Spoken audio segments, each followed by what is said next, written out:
এত সবের পরেও কিছু বলেনি। এখন আপনারা বলুন, পুলিশ কিভাবে এদের থেকে কথা বের করবে? এই আধুনিক বিশ্বে, কম্পিউটারের যুগে বাংলাদেশের পুলিশের কাছে আসামিদের থেকে কথা বের করার জন্য এই লাঠি ছাড়া আর কিছু নেই। আপনারা আসামিদের অবস্থা দেখেছেন। লাঠি দিয়ে আরেকটু পেটালে ওরা মারা যাবে। আসামিকে বেশি দিন রিমান্ডে পেলে দৈহিক নির্যাতন না করে মানসিকভাবে চাপ প্রয়োগ করে অনেক কথা বের করা সম্ভব, কিন্তু রিমান্ড চাইলে 1 থেকে 3 দিন। উপায় কি? এই লাঠি। পুলিশের কেউ ডাক্তারি বিদ্যা জানে না।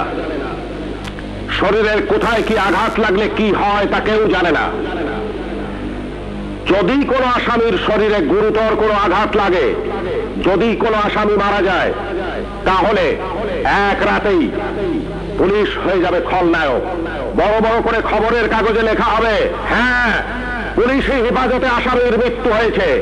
বিভিন্ন সামাজিক সংগঠন চিৎকার করে উঠবে।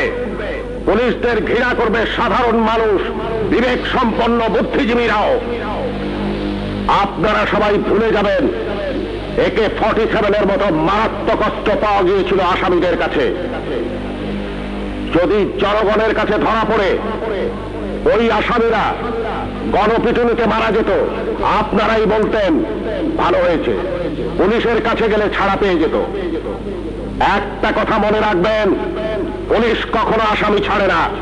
আসামি ছাড়ার অধিকার শুধুমাত্র বিচার বিভাগের। বলুন তো, AK-47 মতো রাইফেল কেন এদেশে আসবে, যা শুধু যুদ্ধক্ষেত্রে ব্যবহৃত হবে? কেন AK-47 বাংলাদেশে আসছে? কিসের আলামত?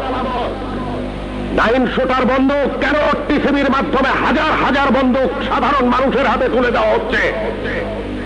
কেন? কে জবাব দেবে? এই 9 শুটার বন্দুক দিয়ে কি হচ্ছে? হচ্ছে চাঁদাবাজি, হচ্ছে খুন, হচ্ছে সন্ত্রাস। কে বন্ধ করবে এই সন্ত্রাস? কে জবাব দেবে? কে জবাব দেবে? কে জবাব